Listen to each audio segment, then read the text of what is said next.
दरअसल ऑपरेशन सिंदूर की जैसे जैसे डिटेल्स सामने आ रही हैं और वैसे वैसे पाकिस्तान का झूठ बेपर्दा हो रहा है। पाकिस्तान तो दावा कर रहा था कि उसने S-400 मार गिराया, जबकि पाकिस्तान की धरती पर S-400 की मिसाइल का मलबा गिरा हुआ। इसका साफ मतलब S-400 से निकली मिसाइल ने पाकिस्तान में तबाही मचाई है।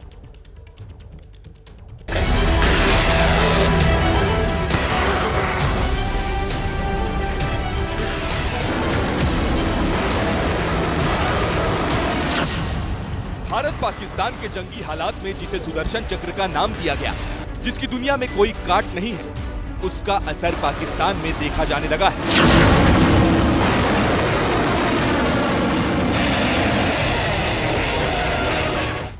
S-400 का ये खोल बताया जा रहा है जो पाकिस्तानी इलाके में मिला है। इसका साफ मतलब है कि जब पाकिस्तान के फाइटर जेट ने भारत की एयर स्पेस में घुसपैठ की कोशिश की तो भारत ने S-400 से मिसाइल दागा। इस तस्वीर से बड़ा सबूत आखिरकार क्या हो सकता है? दरअसल जब पाकिस्तानी लड़ाकू विमानों ने भारत की एयर स्पेस में दाखिल होने की जुर्रत की, तब भारत ने अपनी ही सीमा से रूस से ली गई S-400 मिसाइल सिस्टम को इन फाइटर जेट्स पर दाग दिया। ऐसे में पाकिस्तान का एक JF-17 पाकिस्तान की धरती में ही गिर गया और साथ ही पाकिस्तान की धरती पर गिरा भारत की इस S-400 मिसाइल सिस्टम का मलबा, जिसे पाकिस्तान की अवाम और वहां के सुरक्षा कर्मी बेहद ही हैरान निगाहों से देख रहे हैं।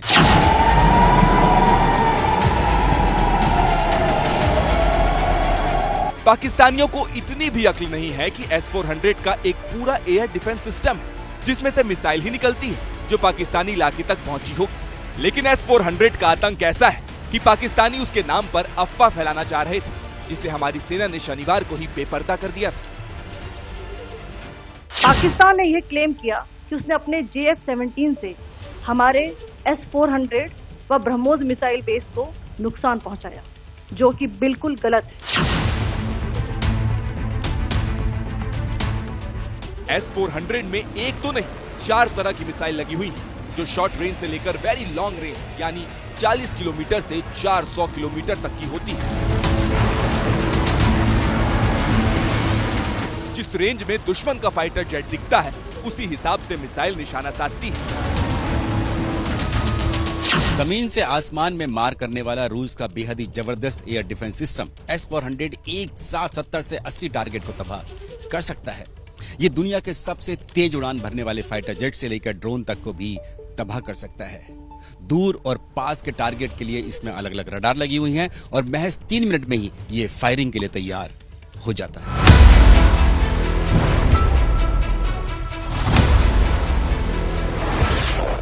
ऑपरेशन सिंदूर की तबाही के बाद 8 मई को जब पाकिस्तानी मिसाइलों ने भारत की तरफ रुख किया, तब S-400 ने उन्हें हिंदुस्तानी सीमा में दाखिल नहीं होने दिया। और आज 100 घंटे के बाद पाकिस्तान की तबाही के सबूत पाकिस्तानी जमीन पर ही दिखाई देने लगे।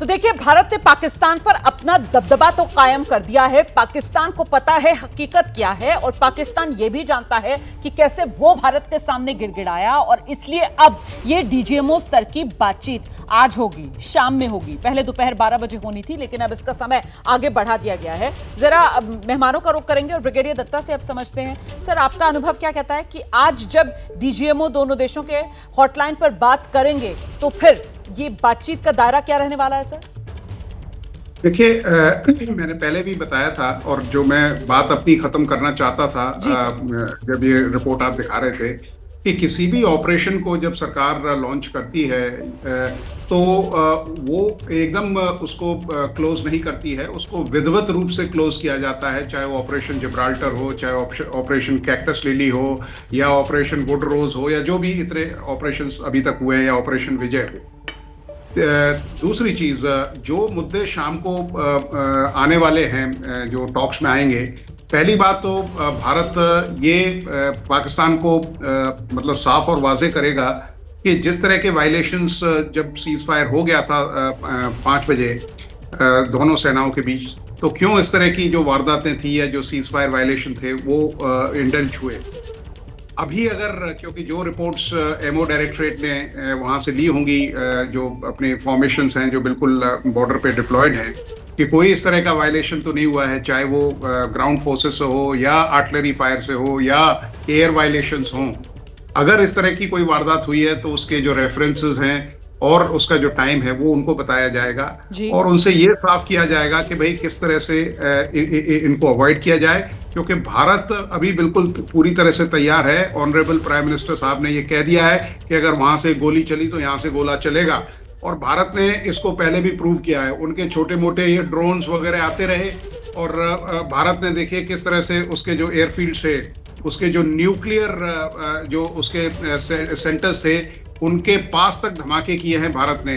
तो ये एक मैसेज भी था पाकिस्तान को कि साहब जब हम यहाँ तक आ सकते हैं तो आपके जो ये पटाखे लिए आप घूम रहे हो वहां तक भी हम पहुंच सकते हैं। बिल्कुल सर। तो इन सब चीजों पे बिल्कुल ध्यान रखा जाएगा। हो सकता है पाकिस्तान इंडस वाटर ट्रीटी, हालांकि ये कोई मिलिट्री सब्जेक्ट नहीं है, लेकिन उसका मुद्दा उठाए क्योंकि उसकी जो पूंछ है वो दबी हुई है और भारत जिस तरह से अपने जो डैम्स हैं उनकी डीसिल्टिंग और उस पानी को चैनलाइज करने के तरीके ढूंढ रहा है, तो जाहिर है कि पाकिस्तान को इसकी हीट जल्दी ही नजर आएगी। आप जो बात कह रहे हैं सर सही कह रहे हैं आप। जितना मीडिया रिपोर्ट्स मैं भी देख पा रही हूँ उसमें पाकिस्तान की तरफ से इस डीजीएमओ स्तर की जो बातचीत है इसमें इंडस वाटर ट्रीटी जिसको भारत ने सस्पेंड किया हुआ है उसी का मुद्दा उठाने की कोशिश की जाएगी और इसीलिए बहुत जरूरी हो जाता है। जरा जनरल सिन्हा के पास आपको लेकर चलते हैं और उनसे समझते हैं इस परिस्थिति में जनरल सिन्हा वो दो टूक अंदाज क्या होना चाहिए भारत का, क्या कहना चाहिए हमें डीजीएमओ स्तर की बातचीत में पाकिस्तान को? 4 पॉइंट। हाँ जी। पॉइंट नंबर 1, बुलेट फॉर्म में चलूंगा मैं जी। पॉइंट नंबर 1, हमको एकदम फर्स्ट ब्लंट अटैक करना है, पूछना है आपने जब सीज फायर का एग्रीमेंट हुआ तो इसका वायलेशन क्यों हुआ? पहला क्वेश्चन। मतलब वो सीज फायर हो जाता है और फिर उसी दिन शनिवार रात में ही 10 मई को ही जो सीज फायर का उल्लंघन हुआ चंद घंटों के भीतर क्यों हुआ? ठीक है, जब आप एग्री किए थे मुझसे क्यों किया? सही। दूसरा कि ये अब सीज फायर तो गलत शब्द है, actually pause in the battle है। ठीक है। उसके बाद डीजीएमओ पूछ सकते हैं, देखिए डीजीएमओ सीनियर ऑफिसर एक्सपीरियंस हैं, बैठे हैं सेंसिटिव ऑर्गेनाइजेशन में। मेरी अपनी सोच है, मैं भी सेना में 38 ईयर्स नौकरी किया हूँ, कि डीजीएमओ से पाकिस्तान से पूछना चाहिए आप टेम्पररी शांति चाहते हैं या परमानेंट शांति चाहते हैं। तीसरा, आपका हाफिज सईद, मसूद अजहर, असदुद्दीन से क्या रिश्ता है? क्या पाकिस्तान एक्सेप्ट करता है या डिनाई करता है कि वो स्टेट स्पॉन्सर्ड टेररिज्म को अंजाम नहीं देता है? क्या आप पाकिस्तान टेररिस्ट को आर्म सप्लाई, ट्रेनिंग ये सब नहीं करते हैं? उसके बाद जब अब इंडस वाटर ट्रीटी की जो बात पाकिस्तान प्लान कर रहा है डिस्कस करने का, हमारा स्टैंड बहुत क्लियर है। No question of negotiation on IWT। Indus Water Treaty पे कोई बातचीत नहीं होगी, वो हिस्ट्री हो गया है। हम तुमको पाकिस्तान बाढ़ से भी मारेंगे, सूखा से भी मारेंगे। ठीक है, तुम इसके लिए तैयार हो जाओ, वो भूल जाओ। ये पुरानी सरकारें हिंदुस्तान की नहीं हैं। जो 26 इलेवन के बाद चुप रहती थी, वो जमाने गए। अब ऐसा नहीं होगा। हमने तुमको ये डोज दिया है, वो डोज तुम्हारे शरीर में चल गया है, वो डोज हम बाहर नहीं निकाल सकते। वो डोज नहीं निकालेंगे। सर ये भी बताते चलिए यहाँ पर दर्शकों को कि जिस तरीके से पाकिस्तान तो वहां से इंडस वाटर ट्रीटी उस पर वो मंसूबे साध रहा है कि वो हमसे बात करेगा, हम क्या सीधे दो टूक अंदाज में पीओके और तुमने जिन आतंकवादियों को पनाह दे रखी है उन्हें भारत को दो, सीधे डीजीएमओ स्तर की बातचीत में हम ये कहने वाले हैं क्या? देखो रोमाना जी, कुछ चीजें होती है जिस लेवल की होती है उसी लेवल, मर्यादा कहती कि उसी लेवल पे बात करो। ठीक है जी। जो फैसला राजा ले सकता है उस सेनापति से बात करने या उप सेनापति से बात करने का कोई मतलब नहीं है। तो मेरा ख्याल है मेरा उत्तर आपको समझ में आ गया होगा। ठीक है। ये क्वेश्चन उसके डोमेन का नहीं है, तो उससे बातचीत करना अपने सांस व्यर्थ करना है। ठीक है। हमको पता है हमको क्या करना है पाकिस्तान के साथ। पाकिस्तान की रीढ़ की हड्डी हमने तोड़नी है। आने वाली पीढ़ी याद रखेगा कि 26 जान की कीमत क्या होती है, 26 जान की कीमत क्या होती है। और ये तो ट्रेलर है। अभी जैसे किसी ने हमने कुछ टीवी पे कुछ दिन पहले कहा था, ये तो खाली शुरुआत है, अभी मेहंदी, धरती से विदाई वो अभी बाकी है। मेहंदी वगैरह का फंक्शन अभी बाकी है, वो तो खाली शगुन था।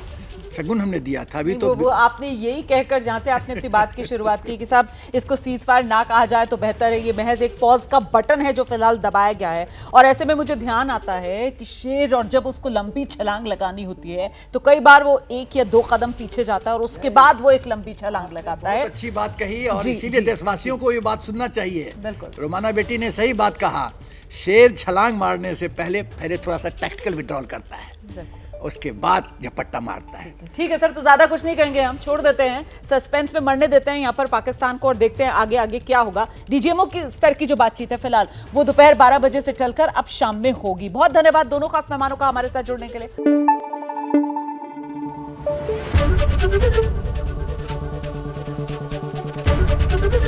एबीपी न्यूज आपको रखे आगे।